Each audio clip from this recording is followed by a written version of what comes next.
비전은 뭐 금수저 이런 걸 텐데 며칠 전에 영원히 금수저일 것 같았던 아니 다이아몬드 수저인 줄 알았던 그 사람이 자연인으로 돌아가는 모습을 봤습니다. 본 게 아니라 우리가 했잖아요. 네. 오늘은 그래서 콘서트 사람 역사상 탄핵이라는 이름을 가진 부제를 다는 탄핵 특집의 날이에요. 근데 지금 표정이 여러분들이 탄핵당한 표정이에요 지금. 그래서 제가 지금 당황스러운데 역시 히트곡이 없는 가수가 노래를 부르니까 이렇게 되는구나 라고 이런 건데, 자 다시 한번 여러분 우리 모두 자축을 해볼까요? 자, 큰 박수로 시작하겠습니다. 고맙습니다. 그동안 콘서트 사람은 뭐라 그러나 이렇게 저렇게 좀 양식이 좀 있었는데요. 오늘은 전혀 다르게 이렇게 시작을 할 겁니다. 일단은 솔직히 좀 두려워요 오늘. 왜냐하면 제가 그래도 되게 좀 어눌하지만 그래도 사회자인데 오늘 출연하는 사람들 중에 제가 말빨이 제일 딸려요. 네. 그런 얘기 혹시 여기서 저 집회장에 한 번도 안 나가신 분, 촛불 집회는 안 계시는군요. 자, 10번 이상 나가보신 분. 우와, 손 내려보세요. 거기서 멀리서 봤을 때 뚱뚱한 남자 사회자 기억하세요? 예.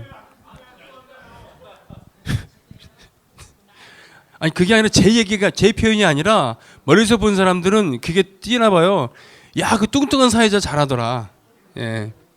자, 그 뚱뚱한 사회자이신 천주교 인권위원회인가요? 하여튼 김덕진 씨 모시겠습니다.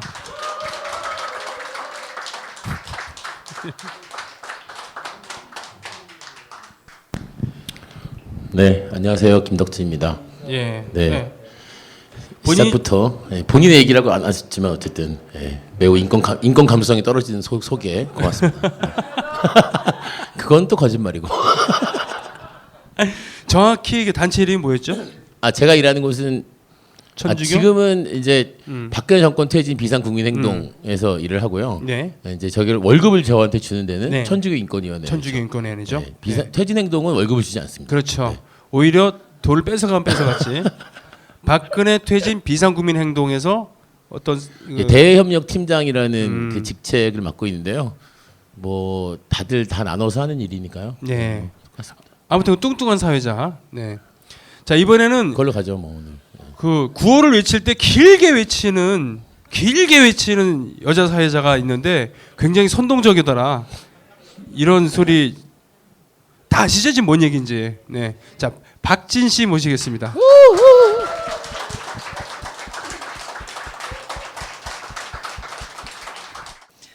네, 네. 저는 소개받은 길게 구호를 하는 여자 사회자 박진입니다. 반갑습니다. 예.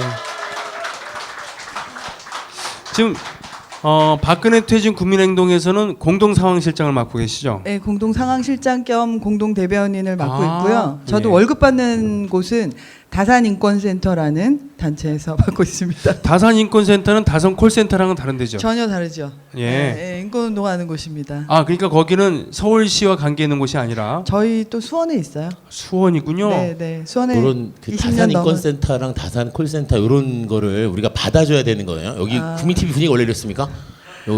여기까지만 그럼 이걸 할게요. 어떻게 받아야 되는 거죠? 그게 아니라 네. 이 다산이라고 해서 다 같은 다산이 아니라는 것을 이 역설적으로 이렇게 뭐 정혜용 선생 이런 거 나오고 안 그러고. 아니 예. 근데 실제로 많이 헷갈리시거든요. 맞아요 그러니까 지금. 네. 콜센터의 부속 기관이냐 뭐 이러는데 저 20년 넘었어요. 그렇죠. 네, 네.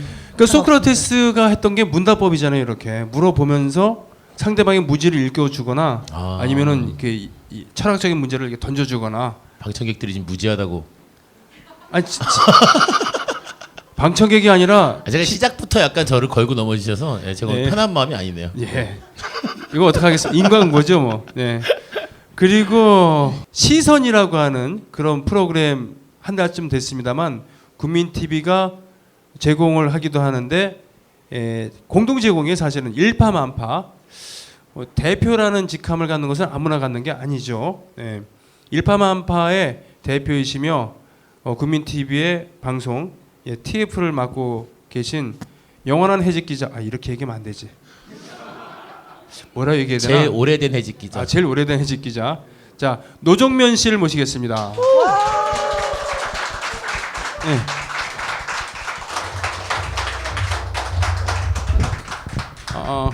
그리고 안녕하세요, 노종면입니다. 예. 오늘 지금 국민TV 9층에서 내려오셨죠? 예.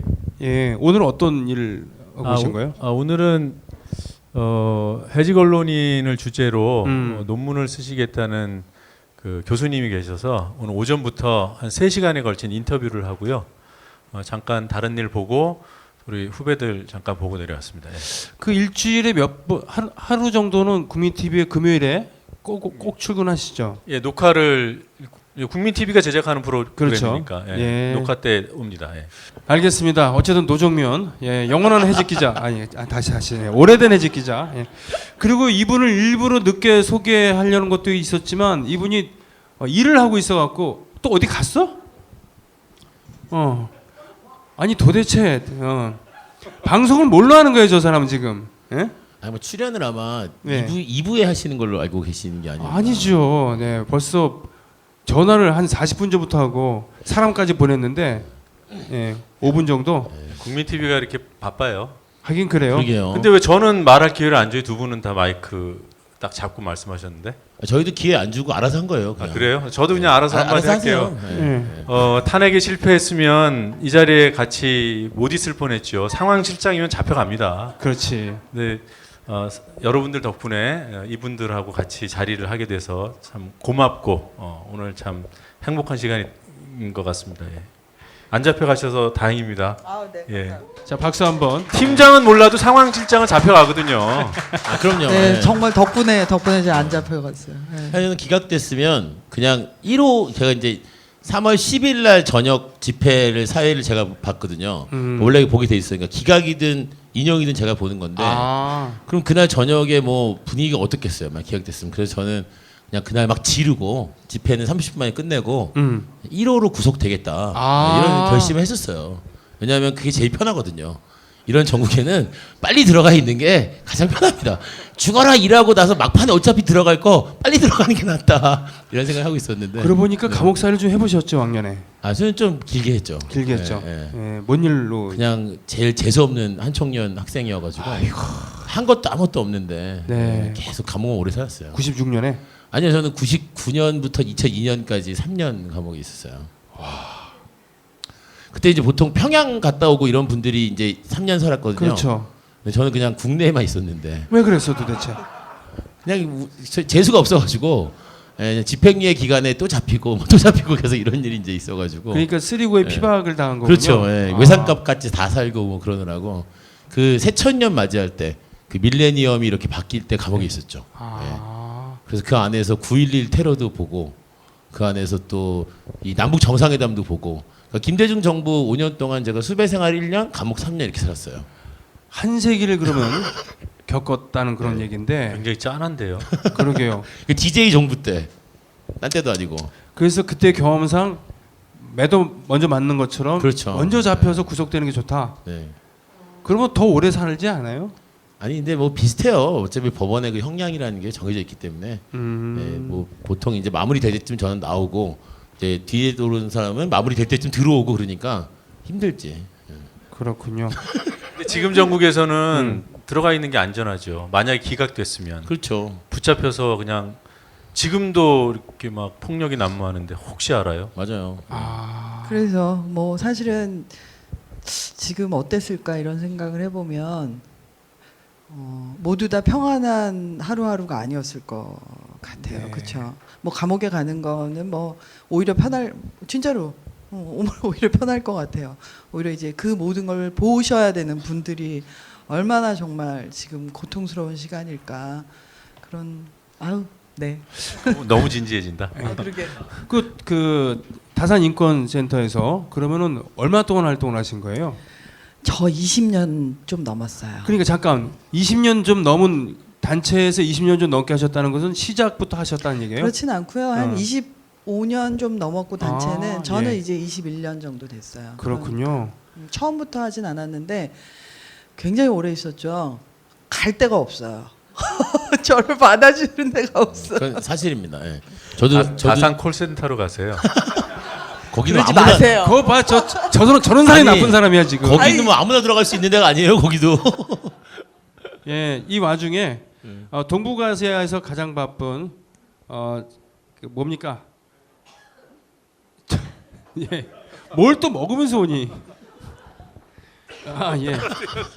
동북아시아에서 가장 바쁜 잘린 당원. 네, 좀 정치 성향이 좀 다르고 당적도 굉장히 다를 텐데 자유한국당원이신 우리 김용민 씨를 모셨습니다. 네, 안녕하십니까? 안녕하세요. 반갑습니다. 반갑습니다. 예.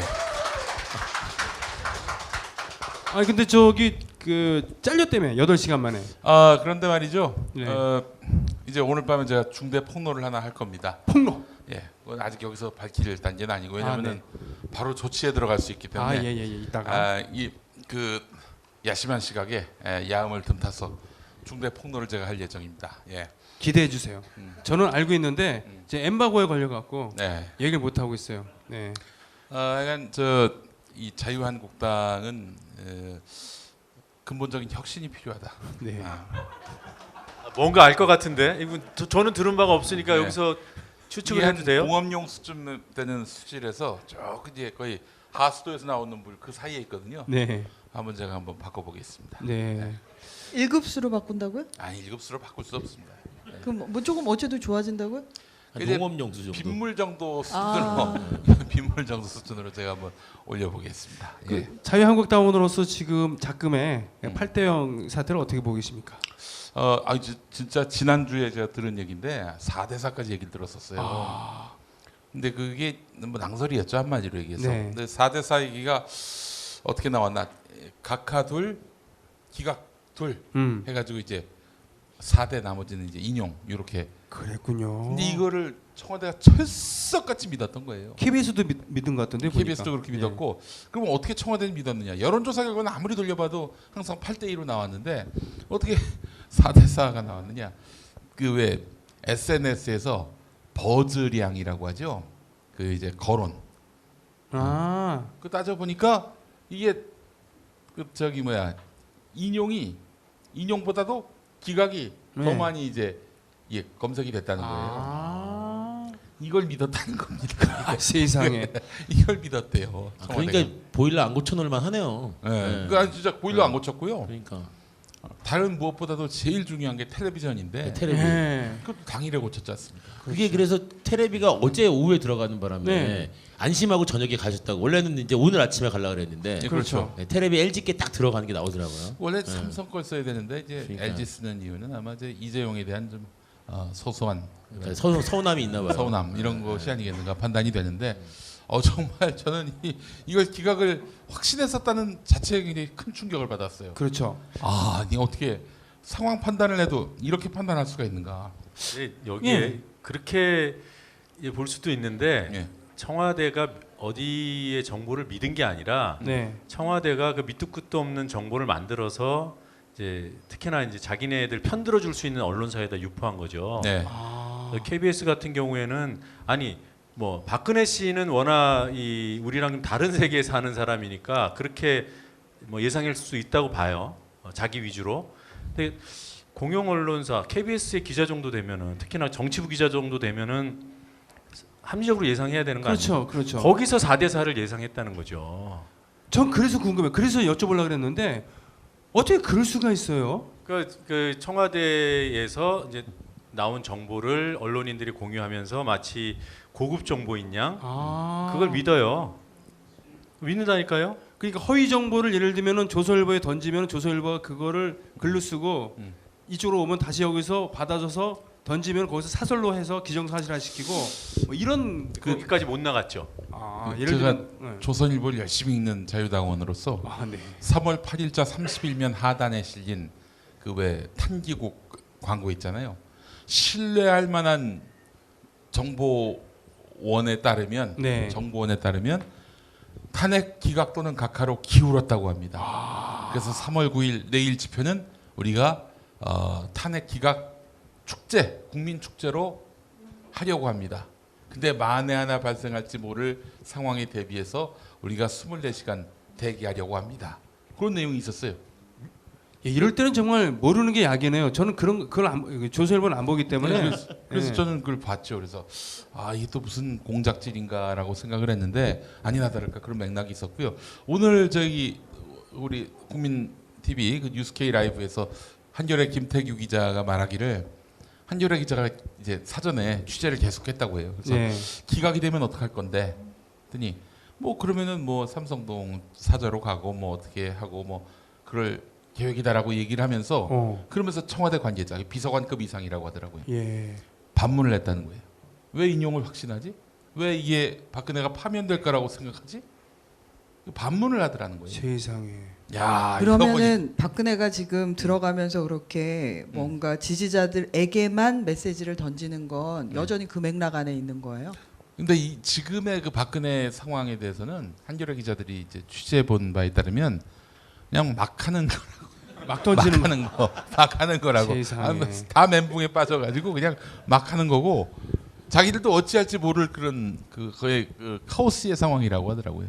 그래서 언론계는 그렇다 치고 음. 퇴진행동에서는 어땠어요? 그 인용을 앞둔 8일날 9일날 하여튼 그 주에 그 퇴진행동에서도 수시로 연락을 하고 모니터도 하고 모이기도 하고 의논도 하고 그랬을 거 아니에요?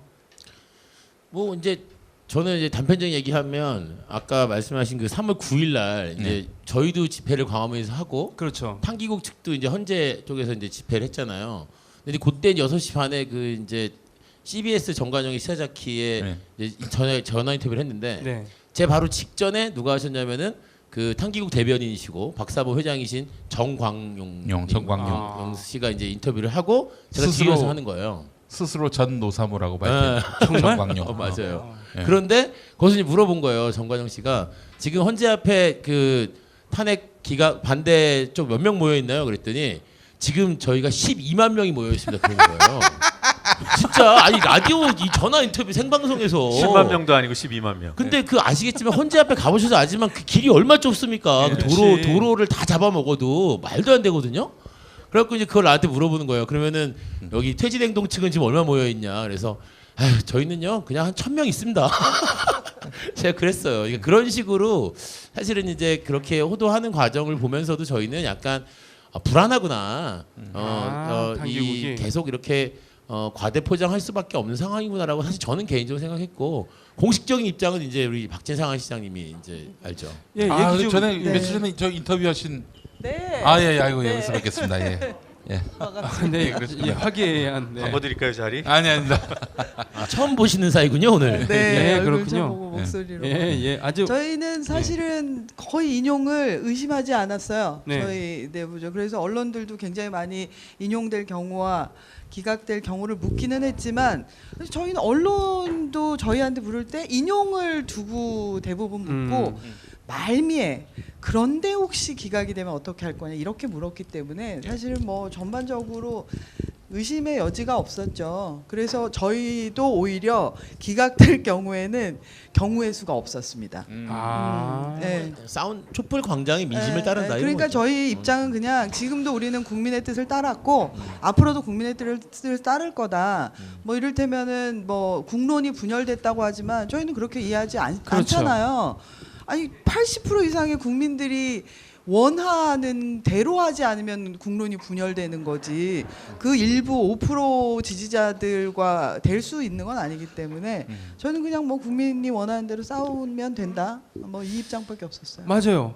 그 사실 저도 헌재 앞에 걸어가 보고 안국동까지 걸어가 봤는데 거기에 이제 차들은 많고 LED도 무시무시하게 떠 있었지만 그 태극기도 많이 나붙었지만 사람은 12만 명이 아니라 기껏해야 120명 죄송합니다만. 근데 그쪽은 기본적으로 이렇습니다. 네. 그 이제 태극기를 흔드셔야 되잖아요. 그렇죠.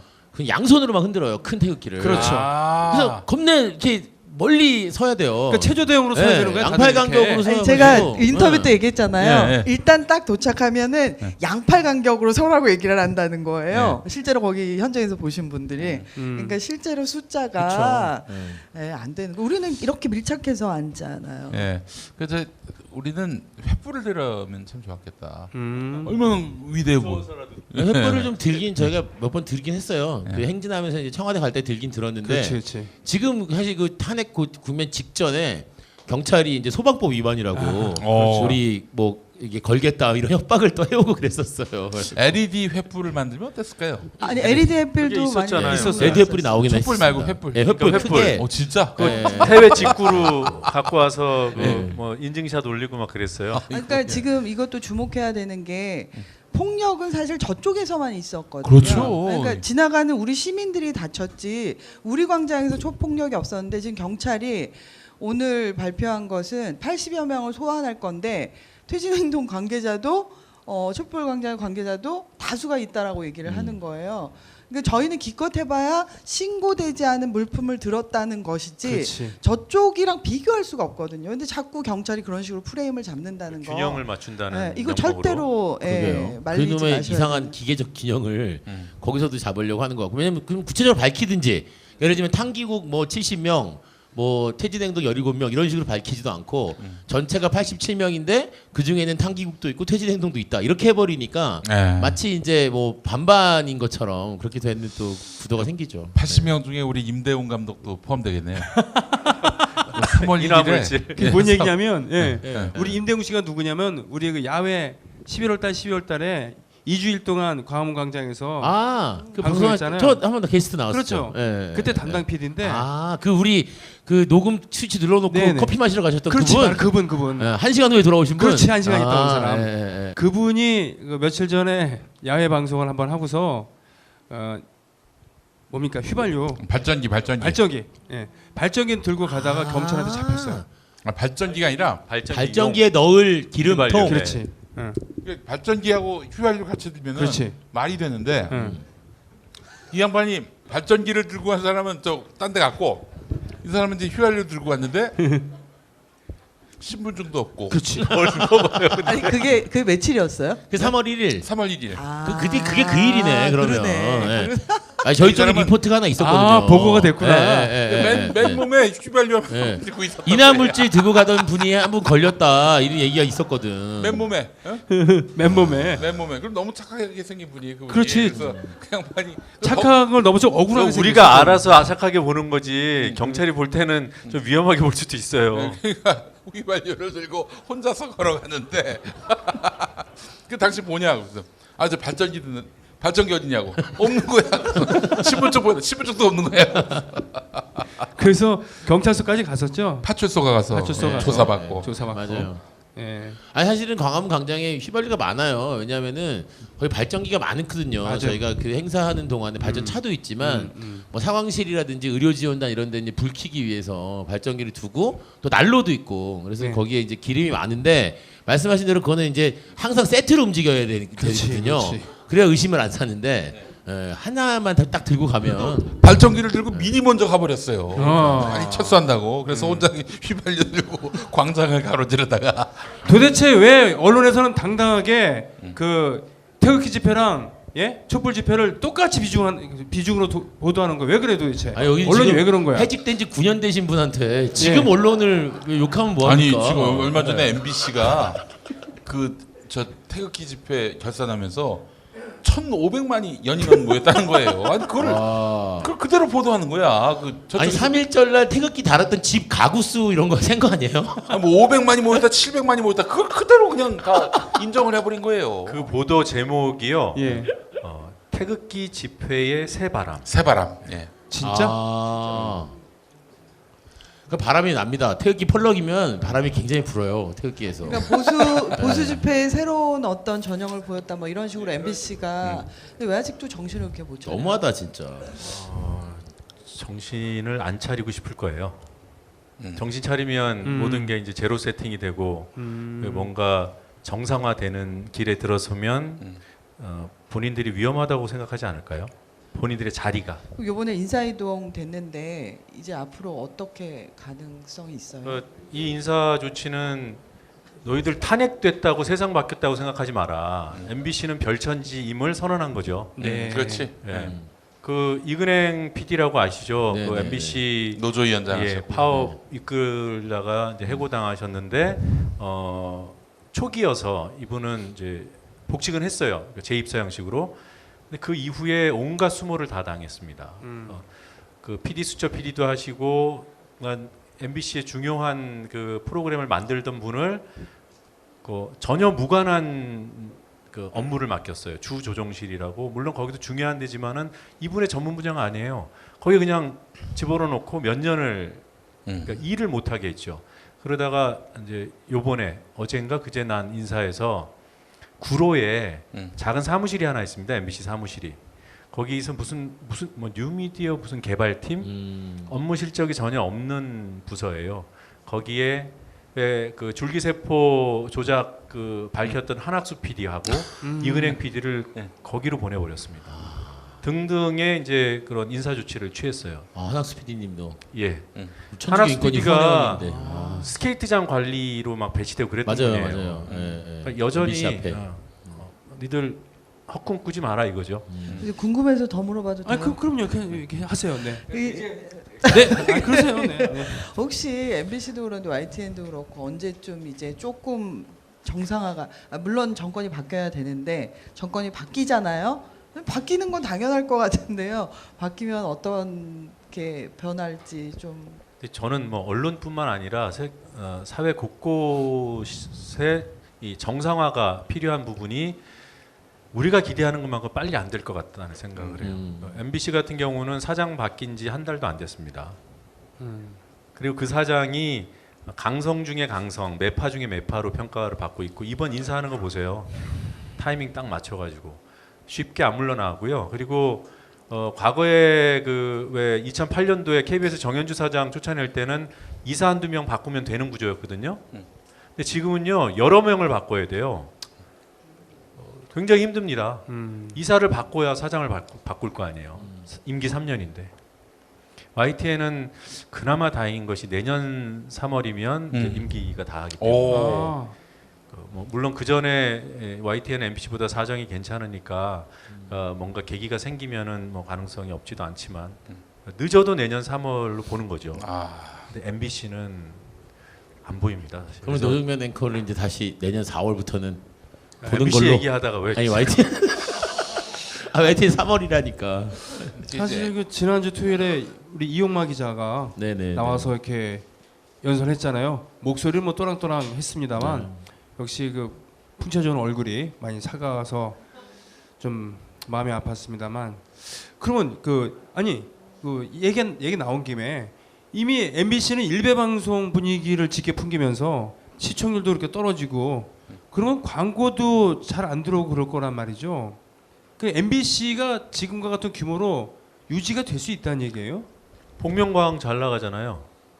그 드라마들 많이들 보잖아요. 그렇죠. 그 대박난 드라마들 많아요. 이번에 역적 이런 것도 좀 잘. 역적 지금 하고 있는 네, 홍길동 드라마. 예. MBC 거야. 뭐 뉴스로만 돈 버나요? MBC는 종합 편성인데. 뉴스는 원래 그 저기 광고가 잘 붙지 않아요. 그리고 뉴스 시청률이 MBC가 지금 5%잖아요. 옛날에 뭐 몇십 년 전에는 20% 넘고 했죠. 그게 쪼그라들어서 10%대 됐다가 이제 SBS한테도 밀리면서 이제 5%로 주저앉았지만 그 밑으로는 잘 안 떨어지더라고요. 근데 5%라면요 어마어마한 숫자예요. 그러니까 절대적인 수치로 보면 우리나라가 이 시청률 개념 자체가 다른 나라랑 좀 다릅니다. 드라마 40% 나오고 하죠. 거기에 익숙해져가지고 5%는 시청률이 아닌 것처럼 생각하지만 5%는 어마어마한 몇백만이 동시에 시청하고 있는 그 규모입니다. 무시할 수 없어요. 그렇군요. 그래서 그런 걸 믿고서는 왜곡 보도를 서슴지 않다는 그런 얘기인데 그래서 이제 일파만파가 하는 것이 뭐 그런 거긴 하지만 이따가 일파만파 얘기는 더 하고 시선 얘기도 더 하겠는데 그 전에 지금 그 기계적으로 반으로 나눠서 촛불 집회도 이만큼 하고 태극기 집회도 이렇게 한다. 근데 실은 그 박진 상황실장께서는 수시로 태극기 집회에 참석을 한다기보다는 가서 모니터를 하느라고 잠입.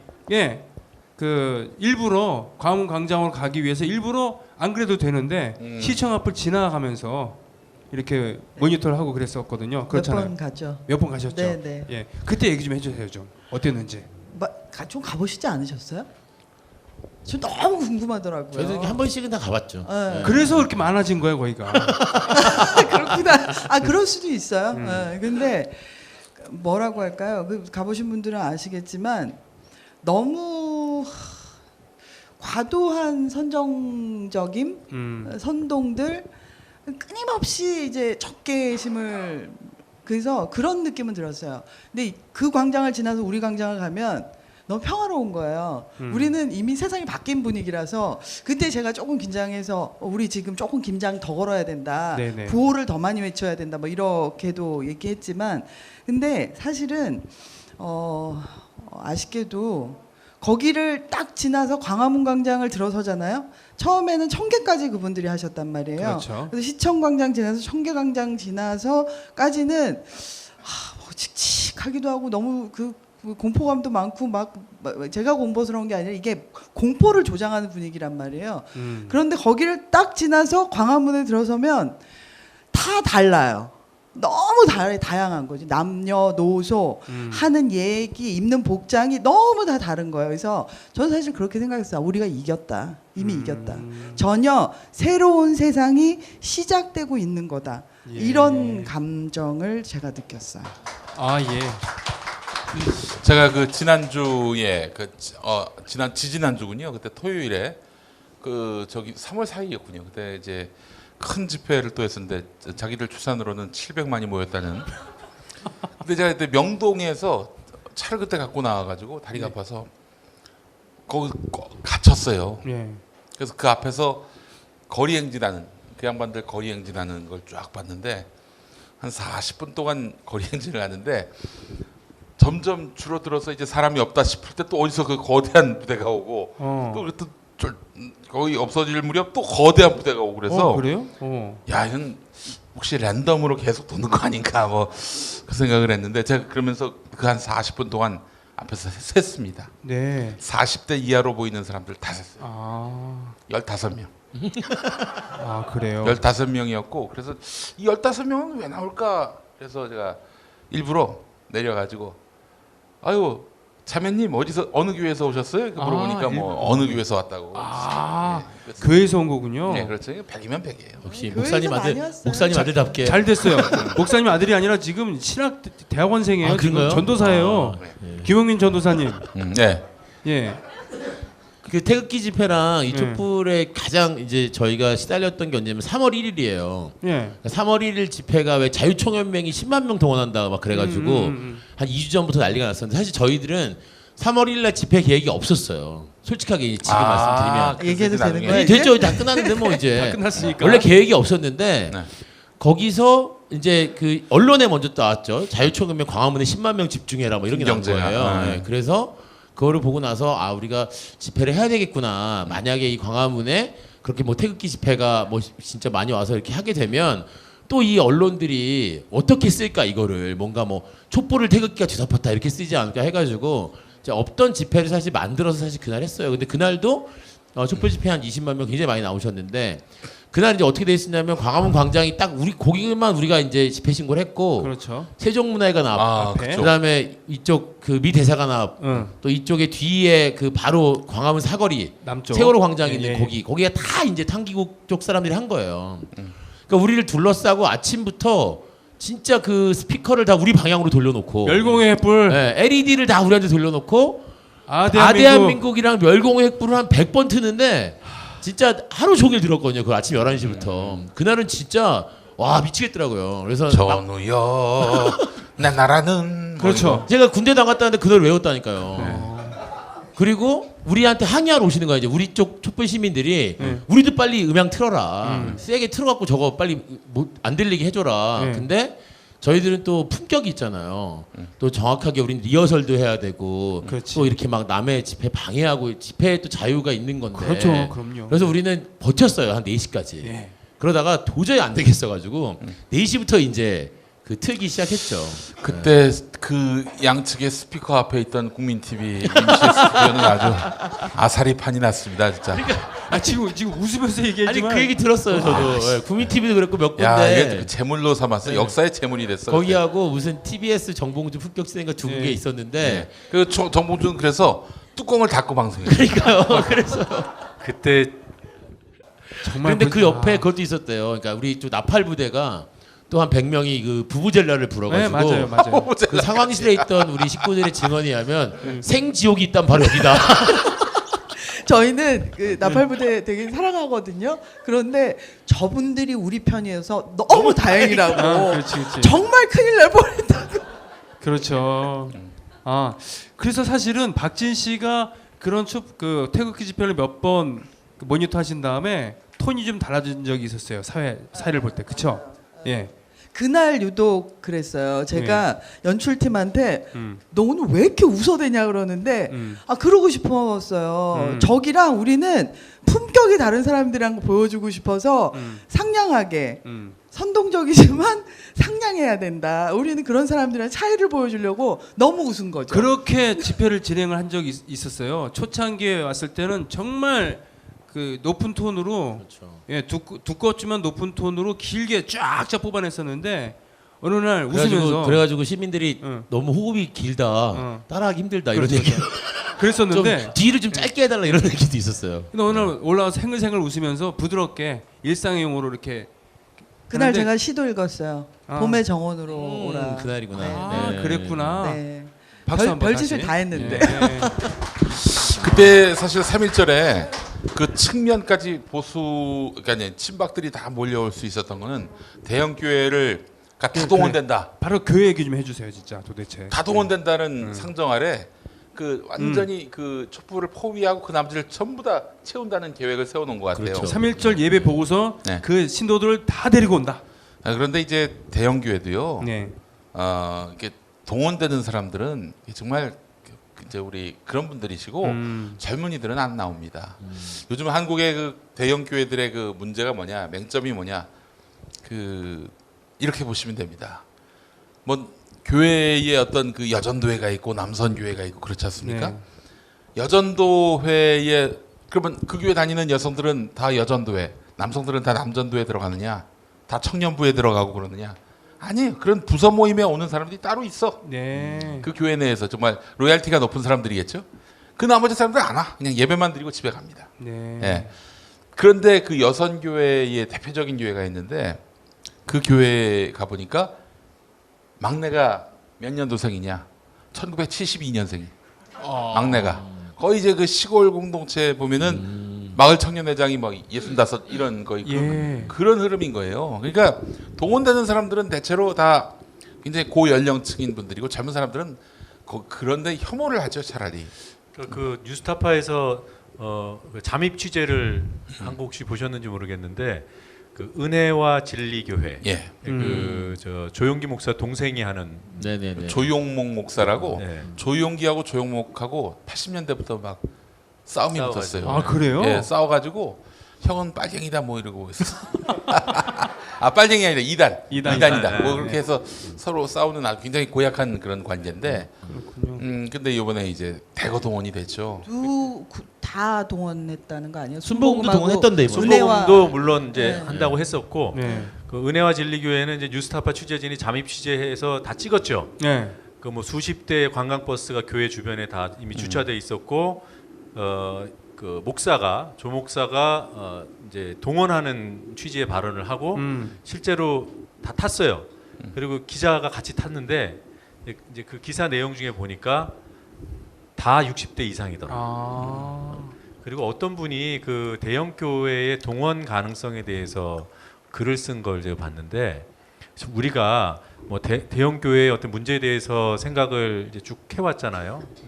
진짜로 문제가 있었고, 그러니까 뭐 대형 교회는 다 동원했을 것이다. 이거는 아니라는 거죠. 그분 네네네. 말씀은 네. 그러니까 대형 교회는 말씀대로 그러니까 일부 아주 그 핵심들은 움직일 수 있지만 목사가 어떤 그 설교하는 와중에 이렇게 동원하거나 이러면 젊은 층들이 이탈하기 때문에 돈 때문에라도 이렇게 함부로 못 한대요. 여의도 순복음교회가 등록 교인이 뭐 80만이라고 그러는데 실제로 다니는 사람은 뭐 20만 정도 되는 것 같고 거기서 이렇게 동원될 사람들은 몇 없어요. 마찬가지로 다른 교회도 다 마찬가지고 아니 요즘 현대인들의 평균의 어떤 그 시국 인식이나 네. 학습 그 수준이 이게 보통이 아닌데 어디 그런 집회에 나갈 수 있겠어요?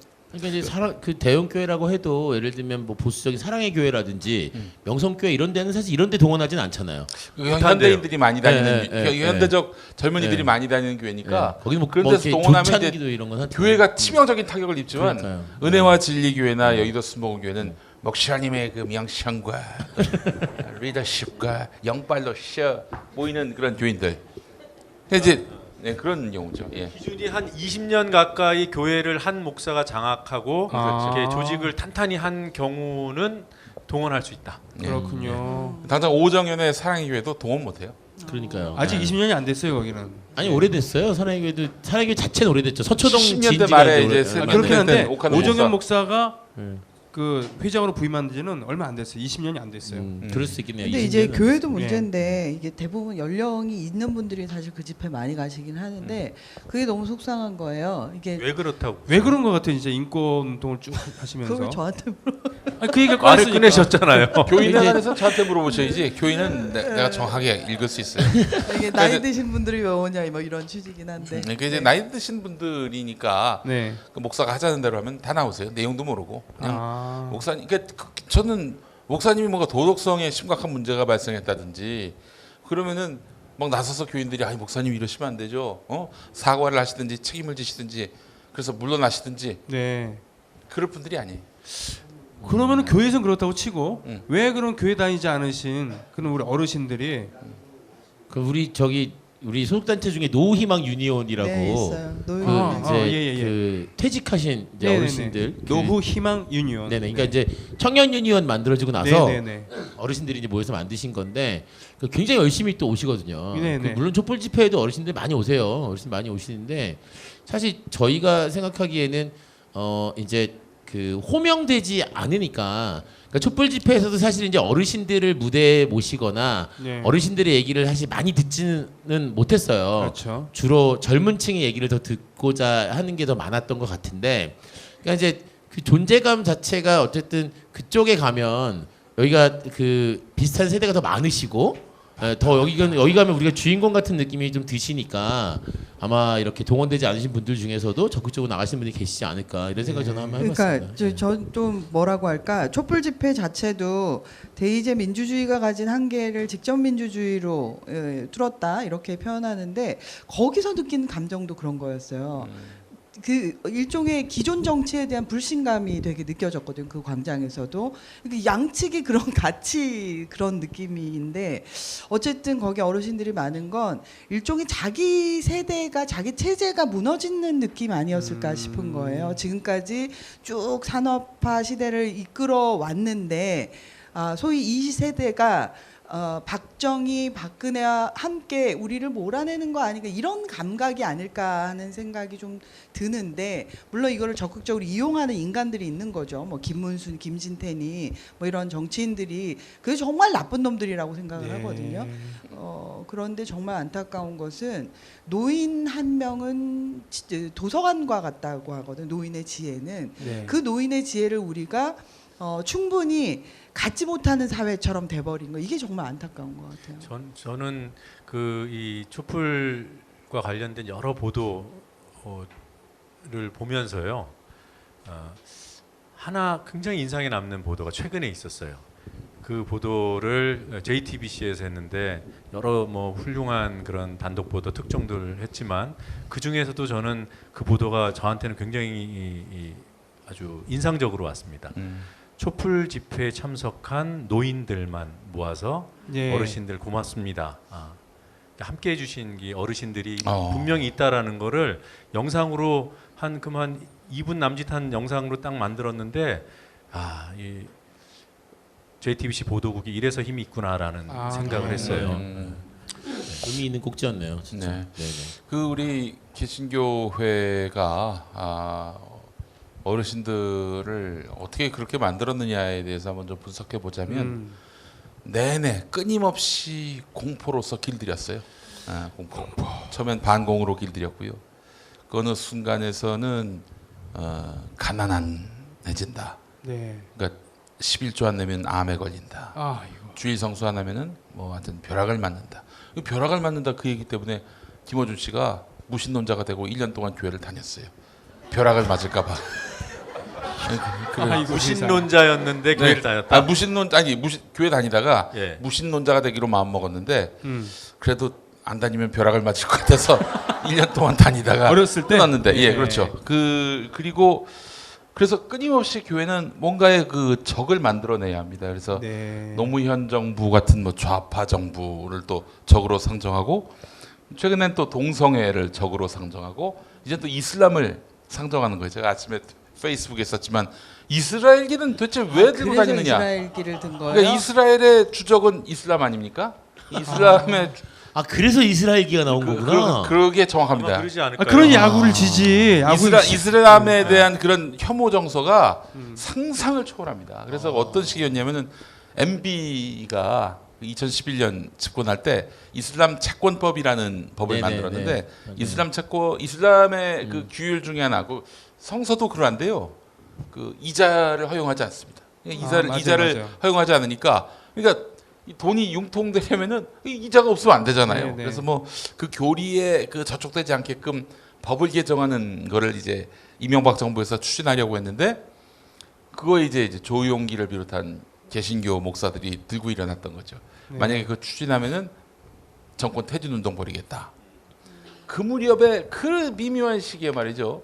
국가조찬기도회가 열렸는데 길자연 목사 우리 다 함께 무릎 꿇고 기도합시다. 회개 기도합시다 했을 때 김윤옥이 먼저 무릎 꿇고 이명박이 거기서 무릎을 꿇은 거예요. 그러니까 완전히 그림은 카노사의 굴욕이 돼버린 거죠. 그렇군요. 그리고 결국 이슬람 채권법은 추진이 안 됐던 건데 그 이후에도 할랄 푸드법이라고 이슬람 모슬렘들의 어떤 음식을 위한 공장을 전라북도에 지으려고 했는데 또 단체로 몰려가서 그거 못 짓게 했고요. 이런 아주 이슬람에 대한 극도의 적대감.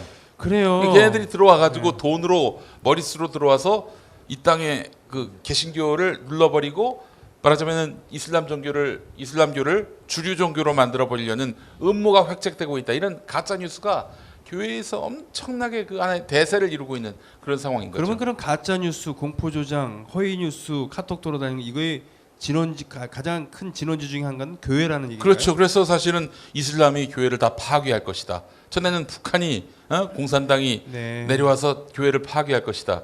또 최근엔 동성애가 교회를 파괴할 것이다. 우리 자식들이 다 동성애자가 된다. 이런 그래서 미안하지만 저도 교회를 다니잖아요. 교회는 원래 공구 마케팅이에요. 하나님 믿지 않으면 지옥 간다. 여기서 비롯됐기 때문에. 근데 왜 다녀요? 지옥 가기 싫어서 다니겠죠 뭐. 벼락 맞을까봐. 죄송합니다. 예. 답을 알아버렸네. 그래서 이제 전에 총선 때 동성애 5적을 꼽았어요. 5적을. 네, 5적이 맞아요. 누구였냐면은 이제 표창원, 진선미, 그리고 은수미, 그리고 저 누구죠? 그 우리 통합진보당의 이상규, 그리고 한 명이 남인순.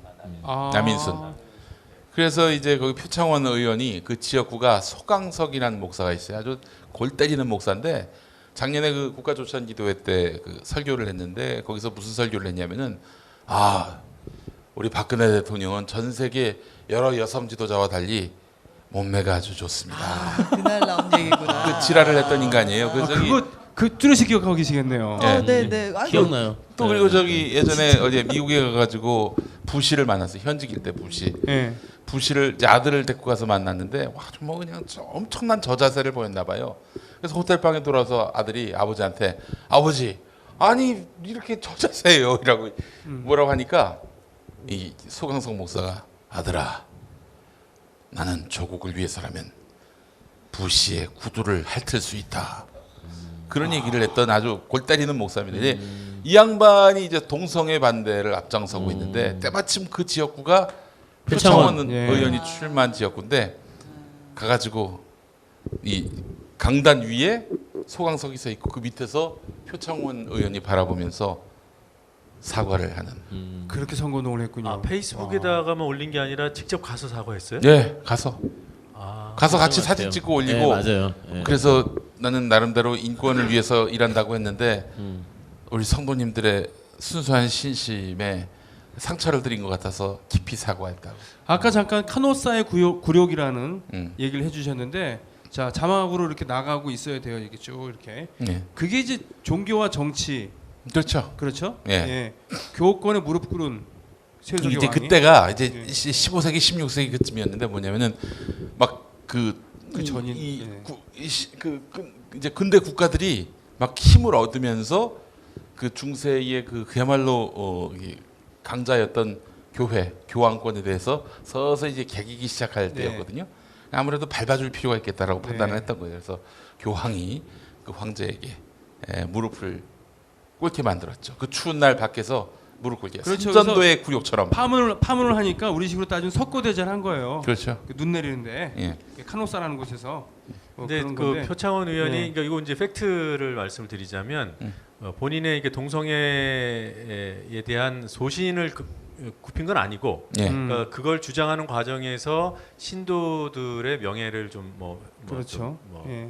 속상하게 했다든가 이런 식으로 그 사과 입장은 그때 발표를 하지만 했었죠. 교회는 회개한 걸로 알고 있습니다. 그럼요. 예. 아니, 그래요? 그거는 동성애를 회개한 걸로. 일단 그 목사님들은 예를 들면 박원순 시장이든 예. 누구든 진선미 의원도 사실 강동에서 똑같은 일을 당했거든요. 예. 막 그 선거 지역구 나가서 예. 그러면 일단 만나서 얘기하고 나면 자기들은 선전 그렇게 해요.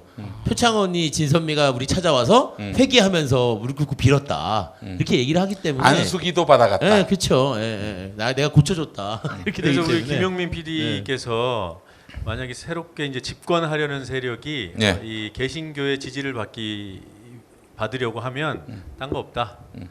안수기도 받아라. 가서 무릎 꿇고 안수기도를 받으면 돼요. 그러고 나서 그 장면 사진 찍어서 인스타에 올리고 그렇지. 그리고 목사님, 제가 국회에 가면 혹은 제가 청와대에 가면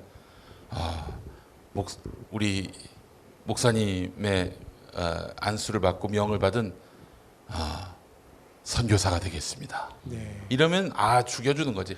그런 심리를 잘 알아서 주진우 기자 같은 경우에는 지금까지 목사 5명한테 세례를 받았어요. 취재하려고. 그래놓고 이제 책은 신부님이랑 같이 쓰고 네, 함성 신부랑 책 쓰고 그랬구나. 저기 세례 준 목사 중에 서세원 목사도 있어요. 취재를 목적으로. 지금 가만 있습니다. 지금 여기는 국민 TV예요. CTS 아닙니다. 네. 근데 얘기가 지금 막 왔다 갔다 그러니까, 하는데 네. 다시 우리 하던 그 우리 어르신들 네네. 거기 돌아가 보면은 이제 교회 공포 뭐라고 할 공포 조장 네. 공포 마케팅. 이게 정치적으로도 음. 우리 아버님 세대 또 그 이상 세대 분들은 역사 이 우리 근현대사가 다 이제 공포잖아요. 전쟁 겪고 그리고 여차하면 죽었고요. 네. 그리고 주변 가족 중에 뭐 한둘 좌익으로 몰려서 죽지 않은 사람이 없다고 하긴 좀 그렇지만 예. 흔한 그런 우리 역사를 겪었는데 그 과정에서 자연스럽게 또 박정희 치하에서 간첩으로 몰려서 사람들이 죽어가는 것들을 봤기 때문에 이 편에 서면 혹시 죽을지도 모른다는 네. 생각을 저는 했을 것 같아요. 그리고 반대로 하면은 이 편은 안전하다. 근데 이 안전한 곳에서는 뭐 산업화의 역군이다 뭐 이런 것까지 해주니까 거기 가면 마음이 좀 더 편하고 이게 본능적으로 안전할 거라고 생각하지 않을까라는 생각을 했습니다. 그렇군요. 제가 어릴 때 저희 아버지께서 이 뭐 이렇게 뭐 데모하지 마라 이런 표현 하시잖아요. 그게 아버지의 생각과 달라서라기보다는 아들 걱정해서 안전하지 잡혀갈까봐 네, 네.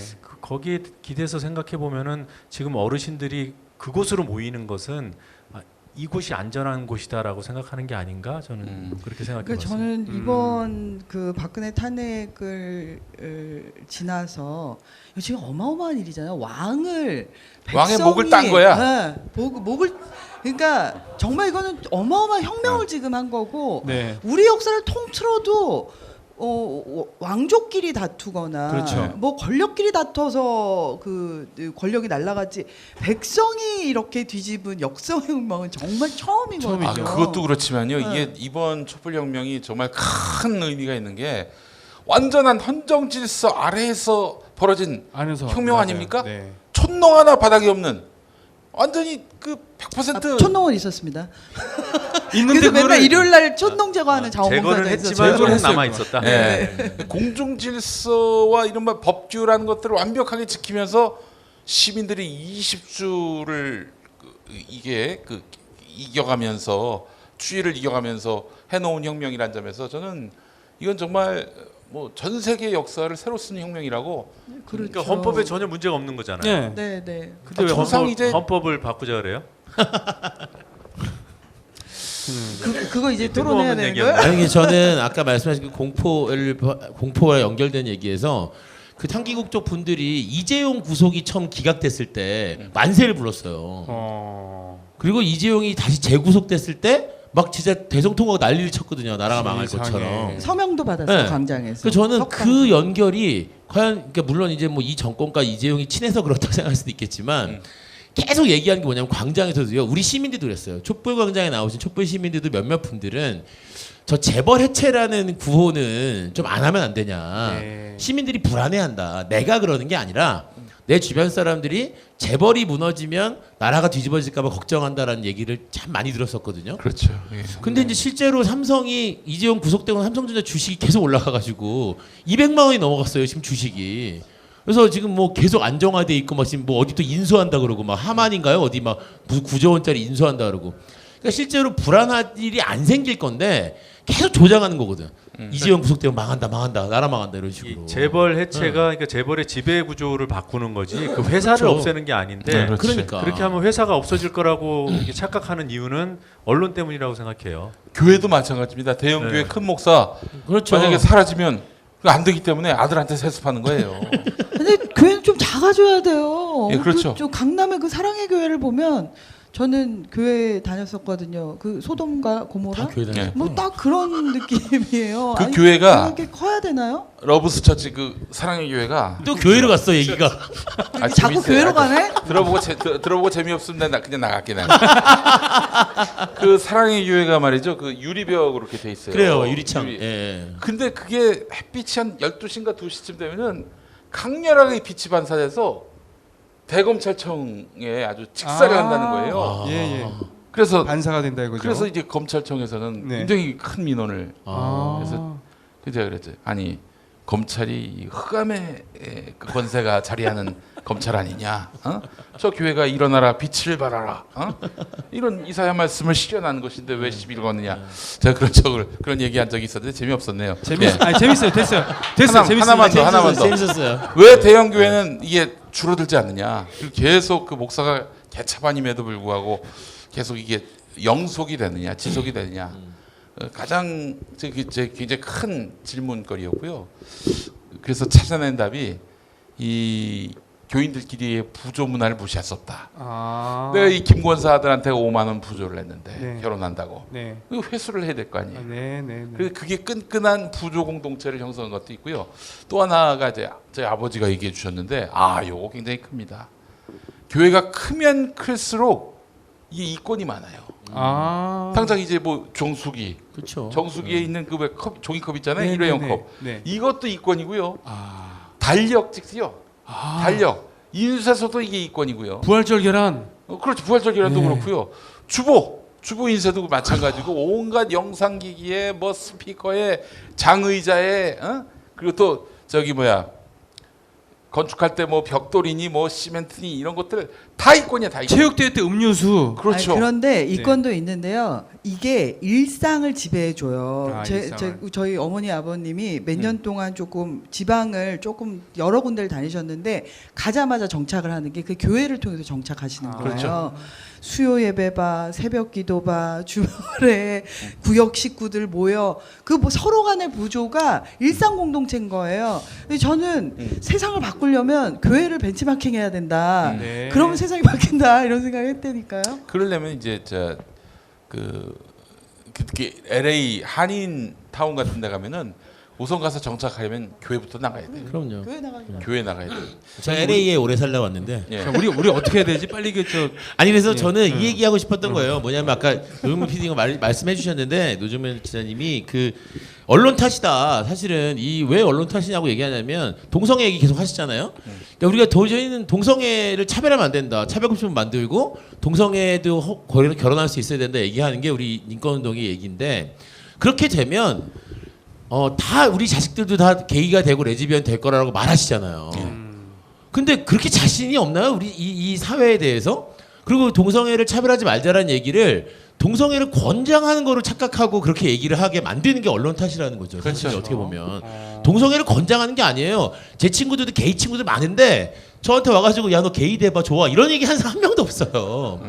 근데 실제로 그렇게 만드는 거죠. 그러니까 이 탄핵도 그런 식으로 또 재벌 망하는 것도 그런 식의 불안함을 조성하는 것이 사실 언론의 역할을 크게 했는데 그러니까 진짜 오래 걸릴 거예요. 말씀하신 정권이 바뀌어도 그 언론의 태도를 바꾸려면 진짜 우리가 할 일이 그래서 제가 많은데. 이 대형 교회의 어떤 새로운 모델을 만들기 위해서 제가 그 교회를 하나 만들려고 그래. 큰 교회. 큰 교회를 하나 그래 만들어 만들어서 기독교 방송 하나 만드셔야지. 그래서 이제 완전히 CTS 같은 이 거. 대형 교회 패러다임을 한번 좀 바꿔보겠다. 그러니까 작은 교회가 아름답다. 아주 좋습니다. 작은 교회 정말 지향해야 될 바긴 한데 대형 교회의 샘플 케이스를 한번 좀 제대로 만들어봐야 되겠다 해서 제가 그 생각을 하고 있습니다. 그래서 일단 커져야 되는데 크게까지 할 자신이 있지. 그러면 그 큰 교회 이 교회 이름도 보니까 할 수 있을 것 같아. 남의 방송 와갖고 지금 교회로 도배하는 저 정도의 영업력이면은 교회 네. 이름을 이제 저기 정했어요. 네 뭐라고요? 그 뭐라고 내가 정해놓고 까먹었네. 역시 정말 그 은혜와 스님. 아니. 그렇지. 진복음 교회 이런 거 아니야? 진복음? 예. 진짜 복음 교회. 뭐였죠? 제일 큰 조개를 뭐라 그러지? 큰 조개? 대하. 아니 그거보다 더 큰 거. 조개요? 아니 전복 교회. 전복. 네, 전복이 뭐 뒤집어 푼다 할때 전복의 의미가 아니라 예. 제가 사실은 진짜 신학을 공부하게 된 결정적인 계기가 한상균 민주노총 위원장이 네. 잡혀갔을 때 그때 네. 그 조계사에서 도법 스님, 자스 네네네. 스님이 막 뭐 그 코너로 몰면서 압박하면 나가라고 빨리. 네. 안 나가면 다 끌어낼 수 있다고.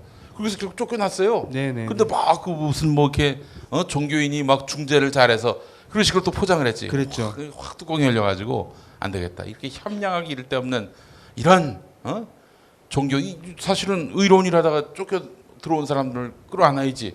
그래서 제가 이제 조계사는 굉장히 협량하다. 조계. 그래서 전복교회를 하나 만들자 해서 전복교회. 예. 자 됐어요. 네. 지금부터 교회 얘기하면 그냥 안 요거 이제. 요거 재밌었어. 요거 아니, 조계사 전복교회 요거 재밌었네. 제가 또 다음 스케줄이 있어서 먼저 좀 일어서겠습니다. 정말? 예. 진짜 가려고? 아니 가야 됩니다. 됐어요. 그러면 너 나가시고 정렬이 들어오세요. 야 들어오세요. 진짜 가요? 노래는 하나 시키고 가야지.